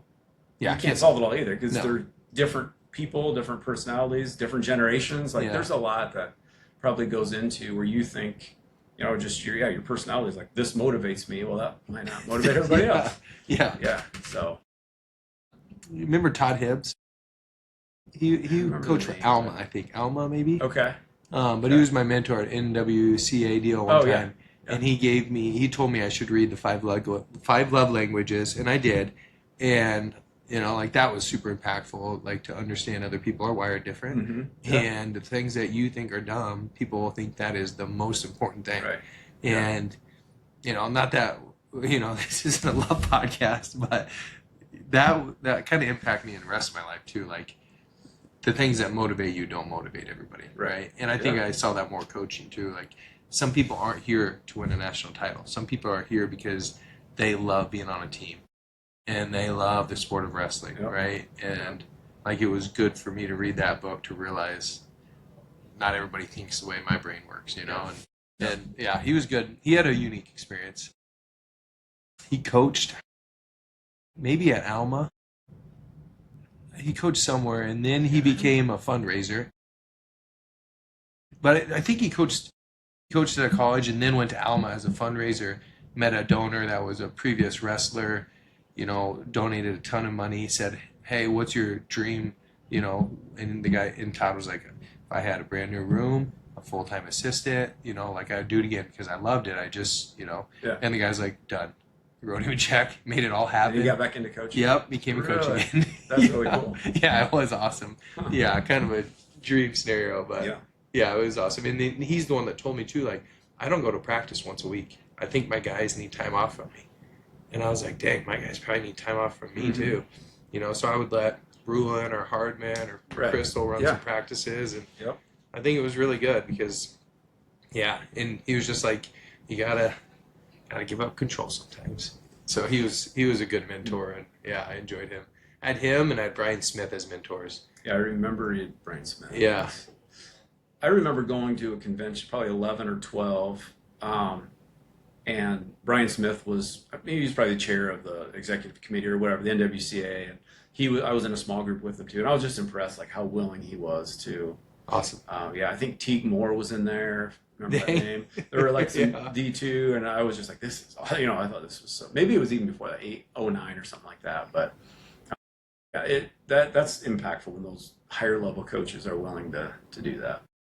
And one thing Brian Smith, he said, not, it wasn't like knocking wrestling coaches, but he said like football coaches are so much more organized than us, and like their brand is so much stronger. He's like, we need to learn from them. I think that was good for me too, to be like, okay, I need to actively learn from Steve, Yeah. And I remember I also went up and I went up and met with Costanza one time, and he gave me a pamphlet, right, or a book. I It was like remember when a you culture did that. book, and I went back, and then I noticed Steve did the same thing. I'm like, damn, it's been right in front of me the entire time I've been here, and I never picked it I up. called Steve Costanzo a couple times. Yeah, 2 seats. So he would have been, let's see, he left after 06, after your sophomore year? Yeah. Dana? Yeah, Dana. Yeah, probably. So, but when he was at Dana, I remember calling him a few times. And some of it was just based like, how does this countable aid work? Because he had a huge roster, and like, how do you do some things? And then, yeah, in 06, he went to St. Cloud State, and he's had an amazing program for the last almost 18, 20 years. But, yeah, I think having a mentor is so important. Yeah. And he was just good for, yeah. And I think part of it was I wasn't afraid just to call coaches and say, hey, how do you do this? And I think young coaches, maybe again, a generational thing, but it seems like they're not as willing to just ask for help. But I think that's, as a coach, you want to look what other people are doing. That first year that I was recruiting, that 03-04 year, I went down to, as I was doing school visits, I'd get a map out, go Southwest Iowa, South Central Iowa, but stayed with some buddies in Des Moines a couple times, college buddies. But I remember one time I was like, well, I did school visits in the morning. I was like, well, I have all afternoon. So I went to a Simpson practice, and even just like how they do warm-ups. I took a few things, or some stuff I didn't like, but then I went to an Iowa State practice. That would have been 03-04, because Kale was getting ready for the 04 Olympics. So I sat on an Airdyne, chatted with him a little bit, and we just watched practice, and like, I was like, man, this is so good. So I started to after that, I just tried to back in those days, get VHS or get CDs of technique. Now it's so much easier. Just learn what people are doing and try to change practices. But I love just sitting in other wrestling rooms. That year I wasn't coaching, and just being like, wow, that's cool, that's different. Yeah. Yeah. Yeah, and I think the higher, like, my experience is people that are very successful at what they do are very open to share, right? Yep. They probably operate with gratitude, and with gratitude comes that nature to help someone else out, right? Yep. Like, someone helped me, I'm going to return the Right. favor. So I think, like, people that are high achieving typically are extremely open to share. Yeah. And I think that's in any area, like coaching, Yeah. Insurance. Like, I've been blessed with a bunch of people in the state of Iowa and Nebraska that are like, come on down, learn what we do, I'll show you. Yeah. And we kind of compete against each other just like coaches do, but Right. they're super awesome Yeah. about it. And I would say that's probably like, I do some real estate stuff, same thing there. Like, people in real estate, they're always like, this is what I do, I don't know if it'll work for you, but Right. they're open book about it. I agree. It's Usually crazy. the successful people are, yeah. And a lot of times you read the leadership, you can say these 20 characteristics define a leader. And usually it's very true, but who has all 20 of those characteristics? But a lot of them, it's humility and just consistent communication, but just having humility and willing to listen, and then sharing what you do, I think, is a big part of leadership too, is being willing to help people. Anything else you want to talk about? What else did we put on? I mean, that's the problem. Like, this is kind of where I get with some coaches. I'm like, I just want to talk about coaching the whole day. Right. Because it is a blast. Yeah. Kind of what we're just talking about. I think I love, we talked about Rick Dahl a little bit. Yeah. I do think finding, and I, that's one guy where, okay, we should meet up, every month or two, which it turns into every 6 months, Yeah. one of us will try to drive to the other and have lunch, and we haven't been as good lately. But I think for me, because I'm not a big reader, I do a little bit, and sometimes it's just small, a daily Devo in the morning, or just some leadership stuff or something on LinkedIn or whatever I see. But since I'm not a big reader, I think it's really important just to talk to people that motivate, that make you better, Yeah. And I think even just the conversation with Jerry Schmuddy last week, I was like, that was really impactful, just because I hadn't talked to him for a long time. We talked about the good old, laughed at some of our golf trips and some of the fun stuff we did. But then he also, he lost his wife in 21. So just hearing from him, like, it's tough, it's lonely. And he was like, man, don't take your wife for granted. I was like, that's really meaningful. We're hearing from somebody like that, who I just think it's important to stay in touch with, college friends and support them. But going back to Dahl, like every time I talk to him, I just leave feeling like I'm a better person because I just hung out with him, Mm-hmm. Motivated maybe to do better, but kind of inspired, and just to hear what he's doing, like how can I support him? When we did our golf outing, was that early August, we have Yep. you and what do we have, 7 or 8 other guys at golf. We try to do that every year with former wrestlers, and just hanging out with Jake Thomas that day. I was like, Yeah. take some things away. I just think it's really important to surround yourself, and sometimes you have to be intentional, because if you just go through life, go home after work, whatever, but like have those conversations. And Jake Thomas came to my place, a couple weeks later, and I gave him a tri-bike to use. But just like having a conversation, like, man, it was great hanging out. Like, I feel like I'm a better man after hanging out with you for a couple hours. Like, I think we need to be intentional about finding those people, like you said, finding a coach, finding a mentor, who keeps you, makes you be a better version of yourself, and helps you stay motivated, stay focused. Mm-hmm. Yeah, I think, like, I love calling people, like I would say, like, I'm good about not calling if they don't call me back. Yeah. Like, I probably have 3 or 4 guys that I call consistently, right? And we just talk about things, whether it's whatever. But, I would say, 90% of the time I'm the initiator, Mm-hmm. and I don't take that as like a negative. Yeah, which is okay. Yeah. Like I think some people are like, they never call me, Right. It's like, it doesn't matter. Like, right? Like, Yeah. it's just, again, it comes back to different personalities probably, right? Yeah, it is. Like, yeah. they answer, they enjoy talking to me, right? They don't, like, I think they enjoy it. If they don't, at least I enjoy it. Yeah. So, Yeah. No, I sometimes struggle with that too. And I think, like, man, I should call him. I have that a lot. Like, I should call him. We're getting together with Joe and Tessa Siebert Saturday. Nice. And again, just, I just love Joe and Tessa, and we need to, we say it all the time, we need to hang out more. And Yeah. then we're going to have lunch Saturday. And, it should be a monthly thing, but sometimes it's a yearly thing. Or John, I just think of all the guys that I should get in touch with more. So sometimes you just got to be like, all right, it's been long enough. I need to call, Xavier Span, and we need to go have lunch. Yeah, I do think, and I remember Al Baxter always used to be like, because he was half admissions, half wrestling coach for a lot of years.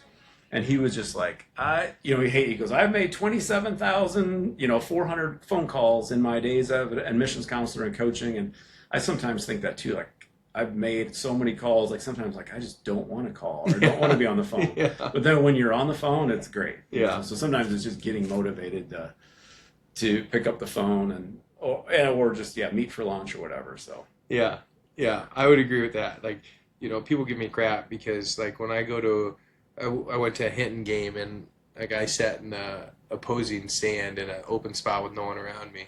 And I'm like, that's kind of where I feel most comfortable a lot of times, Yeah. When I'm like in a gym, I don't necessarily like sitting by a lot of people, Like, not that I don't want to talk to you or nothing. Right. I just, like, sometimes I just want that experience. And maybe that's from coaching and recruiting. Yeah, I'm and the same way. And I'm just especially like, as an AD. Like, you go to a visiting football game, like I try to get to the corner all by my, like it's uncomfortable being in the parent section sometimes.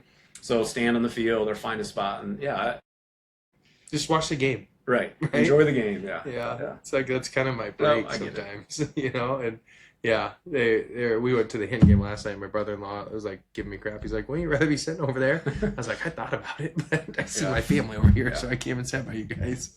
Yeah, it's fun, but yeah, I I like picking up the phone. I always call people on my way home or on my way to work. Yeah. So there is like an ending point too, because Right. I'm like, I don't want to be on the phone for an hour. You know? True, yeah. So I'm at my spot. I gotta go. Yeah, but the older you get, I think you realize like how important relationships are. Yeah. Even for me, like really, my dad is getting ready to turn 80, and like my parents both in good health, but like I just need to enjoy those. I remember BJ Van Kolsbeek one time, or I think it was him or somebody had said something to be like, there's a formula out there. If you look at your parents' age, and like how many times you see them on average, or something like, well, you only have the average is you'll probably see your parents 12 more times, or something like that. I was like, dang, that's, kind of wakes you up. Like Yeah. you got to take, make the most of these, the opportunities to hang out and just appreciate the relationship. So when I was making a decision to make a change, and I'm back at Morningside now, which is great. It's great to be back. I was there many years, but I really enjoyed my couple years at Briar Cliff, and I felt like it was a good team. The leadership team was really good for me to be a part of, and I was just welcomed in as an outsider and valued, and President Drought was great, and so it was a tough decision, but I called Jay Huff, my college roommate, through it, and just talking to a friend like that who knows me well and can be honest with the situation, and like I just think some of those, Jay and I were roommates how many years ago, 25, 30 years ago, and we still we may only talk 4 or 5 or 6 times a year. See him when he's in Sioux City, maybe once a year, but like just a dear friend that I don't know. I think the older you get, the more you appreciate those. Yeah, Seabrick, and there's a number of college buddies, the guys in Des Moines that I just feel like it's important to keep those relationships. Yeah. I don't know. Like I think again, I feel like I was blessed to coach wrestling, right? And to be in something right away that definitely wasn't about like your income, right? It was about relationships. Yep. And I think that helped really like mold me and create a perspective that I'm very thankful for. I and I think there's a lot of people that say like certain things are important, but it really comes down to like where do you spend your time, right? Yep. And I do think like I've been blessed to value relationships really highly, and that's really at the end of the day like what motivates and fills me up. Same thing like Joe Majerus, we're still great friends, and we visit each other's house with our families a couple times a year, and just those things get me more fired up than almost anything else. I agree. We kind of joked about our golf tournament that we did, but I can't remember, what did we have, 10, or I can't remember how, we had 3 teams, so 10 or 11 guys came back, and then seeing Matt Thoma and Thomas and John and Blake Moore, how many guys are out coaching, making a difference. It's really cool. But I love those, just hanging out with the guys like at that golf. Like Brian Block came down, and or even a couple years ago on our vacation, we stopped out saw Drew and Susie Smith and their kids on our way to Colorado, and then we stopped in Sterling, had lunch with Harrison, and nice. I those are really highlights for me. So I would say, if there's a former wrestler I haven't talked to in 10 years calls me, like I'd love it. I think those were just really special years and great memories, and there's still a little part of me that was like, maybe you should coach it, like help out again, which was great a couple years ago when I was able to do it last year. But then I'm like, man, I'm so out of it in a way too, like it's changed so much, but it's so much time. It's a lot of time. And I think like for me, it's like, I don't want to do it just a little bit, right? Like I want to give my whole self to it. And that's hard. I know Ruin just sent me the schedule on Sunday, like their weekly schedule. Like, I got to get to practice. And I was like, well, it's Thursday. And I still haven't yet, but it's also the same thing. Like it's stopping in once a week. Is it, I would enjoy it, and, Yeah. and I need to, but you're right. It's if you're not all in, it's hard to It is. give a little bit. Yeah. I think, yeah, I remember, oh man, what did you say that just reminded me of something? But I loved hanging out with Block. That was a blast. And CAC and John, we were all on the same Yeah. team. Like, we are not good at golf, but that was a super fun round of Yeah. golf. And yeah, we just had a blast the whole time. But yeah, it's awesome that you've seen Drew and Harrison too. Yeah, that was a couple summers ago. Yeah, that's a cool trip. It's good to see those guys. Yeah, that's a good time. I don't remember what I was gonna say. I can't remember. I'm sorry, I cut you off. No, I was trying to remember, and then I need to keep a piece of paper with me. You said you're not a big reader. I have, the book that you gave me, The Edge. Yep. Any other books that you'd say you recommend? The one, and we've talked a lot about this, but after my first year of coaching, your freshman year, it was 28 freshmen, a couple transfers, but they had never wrestled in college before. So 28 first year college wrestlers. And just, we did okay, but it was I scheduled pretty light. I didn't think we went 9-7 from the outside. I was like, man, this first year team was great, but, scheduled as light as I could and had some, issue. I was learning a lot as a first year coach, had a few parent things, and I read the book, and I think you've read it or I've given it to you, is Coaching the Mental Game. Yep. It's written by a baseball general manager who was kind of like a tough, I just pictured him as a hard-line baseball guy, but I really use that book moving forward, and it talked about expectations. I would go through at the first team meeting, so we were a winter sport, so let everyone get settled the first week of school, have that first team meeting early September or late August, whatever it was. But the book talked about just really clear expectations. And number one, I remember writing on the whiteboard, like where I want the program to go. So, and as a new program, that was great. Because all right, we're in year number 2. This is what I want to accomplish this year. This is what I want to accomplish in 3 years and 5 years. So where I want the program to go. And then the second part was what I believe in. So I could kind of lay out, this is really what I believe in, my philosophy of, daily improve and, the big picture, like we talked about, having a good experience, graduate, make the most of the opportunity. And then the third part was what I expect from you. So it was where I want the program to go, what I believe in, and then what I expect from you. And in that part, I would really break down what I expect from you, academically, in practice, socially, in season, out of season, could really break it down. And I just felt like that really helps, one, for the guys to understand, like, this is what he expects, but bigger than that, like, this is what the program's about, even to the point of like, hey, this is how, when we go to a tournament and compete, this is how we want to be, how we want to represent Morningside and ourselves and our parents. And I remember our first tournament at Dakota Wesleyan. I think it was your freshman year. Jan Meester sent me an email. Tom Meester's mom. Tom was still competing at Augie then.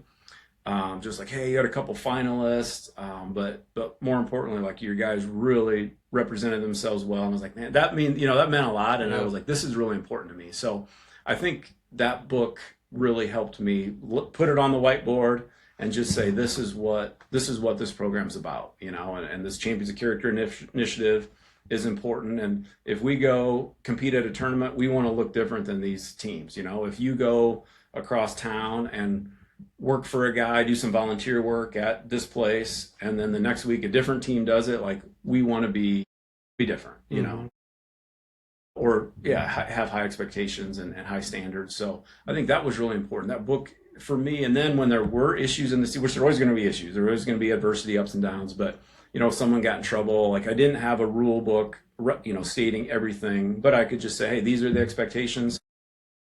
I believe in second chances, but I'm also going to hold you accountable, and if you don't like my consequences, then, don't get in trouble. But I just think it was really good to lay those out and just say, hey, this is what we're about. This is the culture of the team. And then, like you said, try to follow through and live that every day.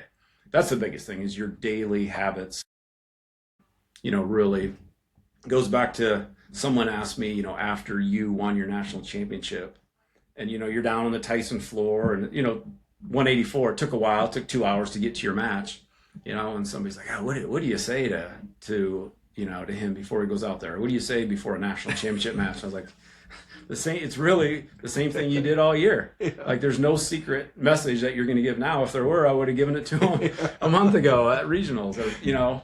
And I was like, you just said, you know, keep doing what got you here. Yeah. Like you did everything right the last 6 months. Focus on this, work on this, stay, whatever. But it's no secret. It's really your daily habits. That's what's going to create the success. So. Do you remember what you said? No, I don't. Me neither. I remember what I said afterwards. I don't either. I think I was like, whew. That was funny. We said this before. Like it's a game of inches. Like you Yeah. had that takedown right on the edge of the mat, which Yeah. won 3-1. But then I look back at your sophomore year and your senior year, like you were that close to being Yeah. a 3-timer. You know, Yeah. it's That's like, I remember what I was gonna say now. We brought it back. Like my memories are not of that national championship match. Like I remember my matches, right? But like my memories are of like hanging out with my friends. And you know, I loved going to practice, and I always say I hated going to football practice. I loved going to wrestling practice. really. That's why I became a wrestler. I didn't. There wasn't a single day I wasn't like, let's go. Mhm. You know. Yeah. And I'm still the same way. Like I enjoy practice. Like it's just such a fun experience. Yeah. But yeah, you enjoyed wrestling, I like did. even way more than lifting. Yeah. Oh, I hated 'Cause- lifting. Yeah, because some guys would be the other way. Yeah. Like, I want, you know, so yeah, you just enjoyed the sport. And I loved, like, the reason I loved practice is because I was like with my friends Yeah. screwing around. You know, like wrestling Yeah. is fun. Like Yeah, you're just like But- it's what my kids do right. as 2-year-olds. Like How many- I'm doing the everyone same does damn that. thing. Yeah. You know. Paul Bartlett was like, that's what kids do. It's natural. Yeah. It's the oldest and greatest sport. Like that's what people do. Yeah. And I was lucky to have a coach in high school too that let us have fun. Yeah. You know, like Joey and I, we would just screw around all the time. And I remember Bongi saying one time, every practice you guys would come up and say, hey, I got a new move. Coach, check this out. And I'd be like, that's not new. You know, like, you know, and I was like, that's, you know, it's It just, should be fun. yeah. And it's hard, Right. but that doesn't mean it isn't, you know, a Sport, fun. college, all sports should be fun. Yeah. High school, college sports, I know. Coaches Yeah. need to keep that in mind. Yeah. And so, yeah, like You also really soaked things in, though. Like you were a learner and like, well, this isn't working. What am I going to do to fix it? Whereas I think some of those kids who wrestled since second grade and have these habits, like sometimes like every day you do that and it doesn't work or you get taken down, like you got to change. But it's hard to change after 15 years. But I feel like you were one that obviously really got so much better. But part of it was you were like, well, you know, how can I improve every position? And, you know. I think I've been blessed with, I'm very like, I'm reflective, right? And I don't know if that's something that my parents developed or I was just gifted with, but I reflect a lot.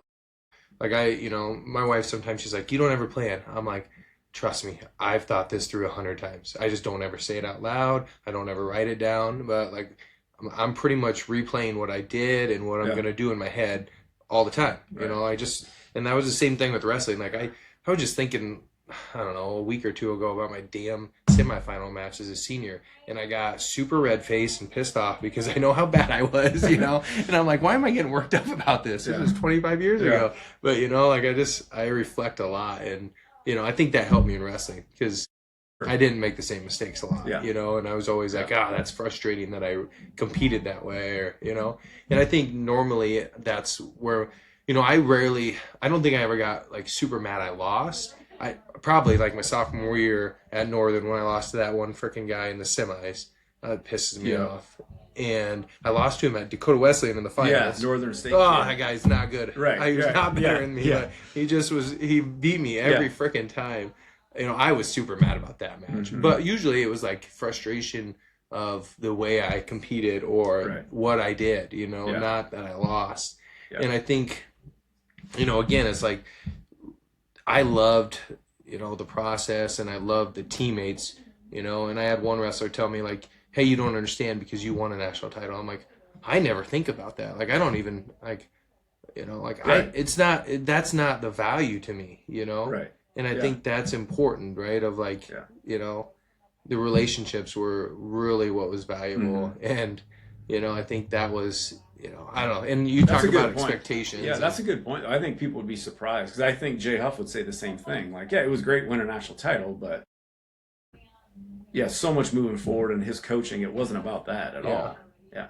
And I mean, he probably doesn't think about his national title, but he thinks about calling you. right? Right. And that's where, like he Yeah. spends his time is talking to you. He doesn't spend his time thinking about his match that he won a national Right, title in. right. So Yeah. that's really where the value should be, Mhm. is in those relationships, because they're what you take you for the rest of your life and are valuable. But I'm gonna Google the thing on like how many more times I'm gonna see my parents, because that's kind of It is. Yeah, that was interesting. impactful to me. Yeah, my dad called me last night and I didn't call him back, and now I'm like, damn it, why didn't I call him back?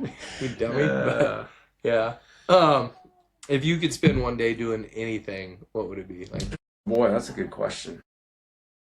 We really enjoy our usually a week if we can. Sometimes it's every other summer, but we just like getting out to the mountains and hiking, and I think that's something that we really something that we enjoy as a couple. My wife's not really an athlete, so we kind of through the years have found different things that we enjoy. So I think a dream, just if I could have a week, a day, a month, whatever, would be just to hang out in, we go to Breckenridge, we go wherever. We've been to Crested Butte. One year we went down to Ouray, Colorado. So we just love going out to the mountains, and we'd like to get more into Idaho, eventually Montana, and do some more exploring. So as far as, that goes, we just like hike, and sometimes we'll bike out there. And so I would say just being active, being outdoors would be the ideal day. Sometimes this last Saturday, the first Saturday of being outside of an AD again. Like sometimes it's just nice just to sit and watch football.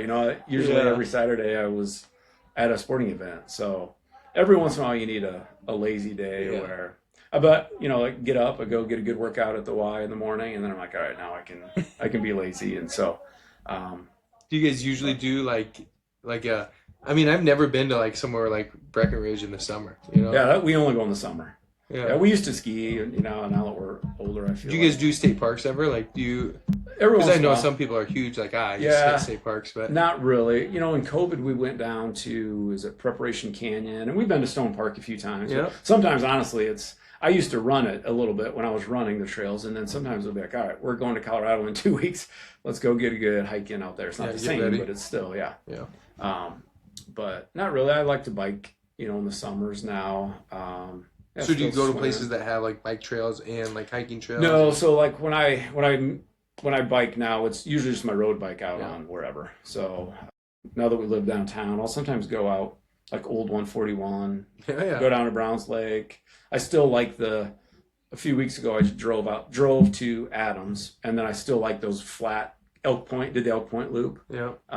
Just because there's not much traffic, and kind of depends on the wind and the traffic too. But no, so I've kind of got into biking and used to run a lot. Now that I don't run anymore, I try to stay active. I'm actually involved in the classes at the Y. I never thought I'd be a class guy, but do that a couple classes a week. Like spinning or whatever? I will do spin in the winter, right? Because in the summer I'll ride outside, but I try to do a yoga once or twice, and then there's a TRX on Saturday mornings, and then there's a really good instructor trainer there that I like, and she is a butt kicker. So I never thought I'd be a class guy, but she's the only one I go to, and she'll do like 10 a week, and I probably go to 3 or 4. Nice. Robin and I try to, so that's been good as I get older, but I've been getting like I seen Jim one time. He pulled up and I was walking over to the gym, and he's like, "What are you doing?" I'm like, "I have to pay to work out now, Jim."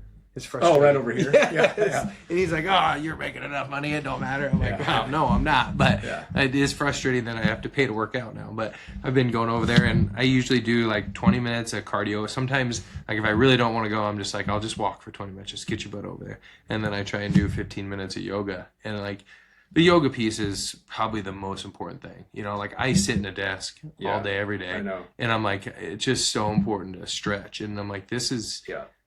I don't do it, I know. My neck hurts, my back hurts, my sciatic. I'm like, everything is going I know. to Sometimes shit. people look at me funny when I say, and I started doing yoga a little bit when I was doing triathlons, because someone said, how you do this for hip flexors, and I knew it was important. I just, I'd maybe do the P90X version once a month. Yoga? It felt good when I was done. Yeah, the yoga one. Maybe I tried it once a month, let's say. But then over the last few years, I'll do like 1, if not 2 yoga classes a week at the Y. And I feel Game so changer. just, core is strong. And I do sometimes like those classes because I'm the same way. If I just go to the gym, like, oh crap, what am I going to do? But I kind of, if I do a Tuesday morning class, swim a couple days a week, couple yoga. Like I have it's very different. And then if you go to class, it's a great workout, and then you don't have to think about it. Yeah, you're done for the day. Because I do not like to get on an elliptical and just, like, oh, I should do some cardio. So I don't do that anymore. I just go to classes, and then I'll swim a couple days a week. So that's been really good. And it's kind of just, once it's a lifestyle, you miss it when you don't do it. So I've kind of gotten to that point, which it's not easy to do, but yeah. And I'm also fortunate to have a job where I've always been, walk downstairs in the hyper and there's a weight room and a pool. Like, what's your excuse? So that was awesome. Yeah. It was. I love noon basketball. Yeah. People probably laugh about that, but I love noon basketball. It was like the easiest way to get a workout. And I knew I was the worst player out there. So I was like, I'm just going to run as fast as I can every time the ball hits the floor. A lot better than most wrestlers. It was a blast. The old NBA. They should bring that back. We had Stern Aiken he went, now they could get 2 insurance agents. Me and Stern, we have opposite sides. He State Farm, all State. Yep. The one old swimming coach, Steve Mose, created that, didn't he? Yeah, him and Bob probably, right? Remember Bob? Yeah. Oh, yeah, that's right. Yeah. Yep. And I remember Bob, they had like a sign on his, it said NBA, like commissioner or something on his, it was pretty fun. We had a good time. Yeah. All right, last question is, I'm blanking on it, but, okay, one piece of advice where you say like, hey, this is something I've been consistent with, I try and do daily, that's, been good for my success. Boy, that's tough. Again, I think just trying to keep priorities straight. I think it's good for me. I usually get up and try to do. I just like getting up and have a coffee. But now that I do a couple morning workouts, have some coffee, try to get a workout in. And if I don't do that, just try to do some reading or a devotional at least. And I think that's been really important over the years, just to keep your faith and your family in line. Because as you get, if you're super motivated and focused on your career, it can, and I think back to Jerry and I talked about this, like my early days of a wrestling coach, like how easy it was. Like that was my dream job, focus, but how easy it was to take for granted, your life or your family, So I think just trying to stay grounded there. And I thought of this earlier. Both of us probably had parents who taught us to work hard, taught us to treat people right. And then really the third part of that, I think, is just some communication skills, but I also feel like those are the things that I think we need to instill in. I just think if you have those 3 things, you can be successful in this world. Doesn't matter what your college degree is. If you go to college or have an advanced doctorate degree or, have nothing, like if you work hard, if you treat people well and have some communication skills, you're going to be fine. And I just talked to, try to Luttrell and to Sean and the boys and just, be like, it doesn't matter what, if you don't have a degree, if you want to go, we'll support you. If you don't, but if you have those things, show up on time, work hard, and again, kind of goes back to just show up and do the work, be where you're supposed to be, and you'll be build relationships. In the top 10% almost. Yeah. Build a network. I tell college kids to build a network. I didn't realize how important that was. Yeah. Coach Baxter was like, the governor. Everyone in Iowa knew him, the mayor, and I'd walk into an event if I'd follow him in, like 14 people on the way down to his seat would be, he'd have to talk to him. And so he taught me a lot just about, treating people well. And he had a really good memory. Like I know faces and names, but I'm terrible at putting them together sometimes, but I still try to, just recognize people. And he was so good at that, and then like ask him a question about their family that he would, that they would feel important. He was a master at that. So try to treat people well, and I'm not the best at listening, so I try to do that. But I don't know if that answers your question. You're probably a really good listener. You're probably just hard on yourself. I don't know. Yeah, I've never heard anybody say Tim wasn't listening to me. Yeah, that's good. That's good. I would say like just thinking back, my dad, I remember him getting after me for not treating my coaches with respect. Like I never remember him getting mad at me for not winning or not competing well, but I remember him ripping into me for not treating my coaches with respect. Yeah. Like I remember lesson. Those 2. It probably only happened 2 times because I was like, well, that ain't gonna happen again. Yeah. And I was just like, that is what he was very passionate Yeah, about. the Like you, world of sports needs that. yeah, you now. stand there and you listen, you know. Yeah. And when your coach is talking, you're not. It's that simple, Jake. You know. Right. Yeah. And can you imagine if your dad was talking to Joey's dad and trashing Coach Bongi? Like, Yeah. what effect that would have had on you? Yeah. But instead, he was, and not that they would have done that, but I'm just saying, like, that happens, you know, in sports. And I think it's hard for kids to respect their coaches when their parents don't. Yeah. You know, so I think the only time, and I don't know if you were there yet. I think the only time my dad was like mad at Bongi is when we lost. We lost to I lost to Woodford in the duel. I was the last match of the duel, and we lost. It was against Aurora. Did you go to that I duel? wasn't at that duel. Yeah, No. it was like 2-3, and it came down to me and Woodford last match, and I lost to him in like the last second. You know, I had him in a double leg, and he was on his butt, and because I remember the ref came up and he goes, "Hey, if you would have moved your hands up, I'd have gave you 2." So I was it was like, that close. yeah, and I was like, I don't want to hear that crap, Yeah. you know. But So what was your dad upset at? he didn't feel like we were in good enough shape as a team. He was mad that Bongi didn't have us in better shape, but that's the only time I ever remember him saying anything like negative. Yeah. And that really wasn't that bad. No. And you know, Bongi probably had a plan. It wasn't the state tournament yet. But Yeah. I remember Bongi wasn't happy we lost either. I bet that was a heck of a duel. Oh, it was awesome. Was that your junior year? That was my senior. My It was. junior year, I beat him at Aurora, you know, and he was ranked number 1, and I don't know where I was, you know, but that was like, okay, this kid's not Huge. horrible. Yeah. Yeah. That had to be a big win for you. Yeah. And then, I beat him, I think I beat him maybe twice my junior, and I lost to him twice my senior year, so. As Boniface would say, that's 0 improvement, Jake. Yeah, I'm like, I got worse. Well, he went on to, he was a 2-time champ. Yeah, he one won. time. I don't remember. He won state 2 or 3 times. He went to Nebraska. Yeah, right? went to Nebraska. Yeah, and I've connected with him since. Have you? Yeah, he's got a boy, and you know he's got one son, and you know he's like, yeah, he wrestled a little bit, not a ton. I'm like, same story with my oldest, you know, William. Yeah. Like he likes wrestling, but he's gonna be a basketball player. Think Which, so? oh yeah, and he's great at it, you know. Yeah. Like he's great at it all, but Right. you know. And I'm always like, I love watching the kid play basketball too. He's just fearless, and like Yeah. I'm like, yeah, dude, that's one thing Yeah, I couldn't do. Right. So it's fun to see you do it. Yeah, those are fun things. Man. Cool. Thanks, Coach. Appreciate you jumping on. Yeah.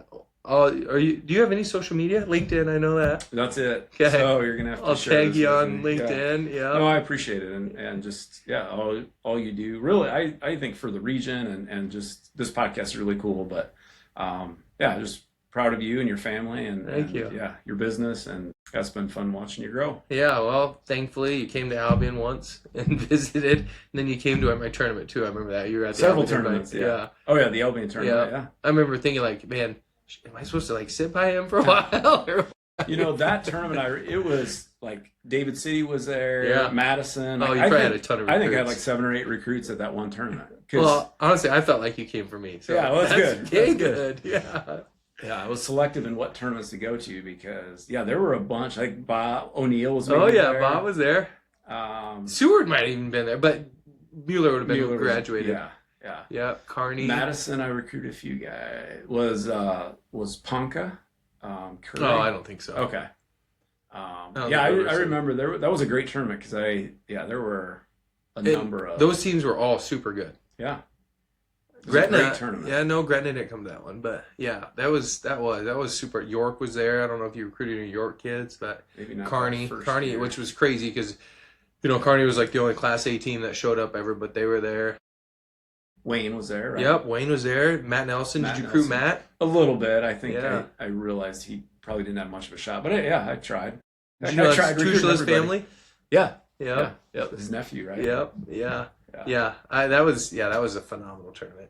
My teammate was beating Matt by like 9 points, and I then remember Matt that came match. back and beat him. I remember that match. Wild. Yep. Yeah.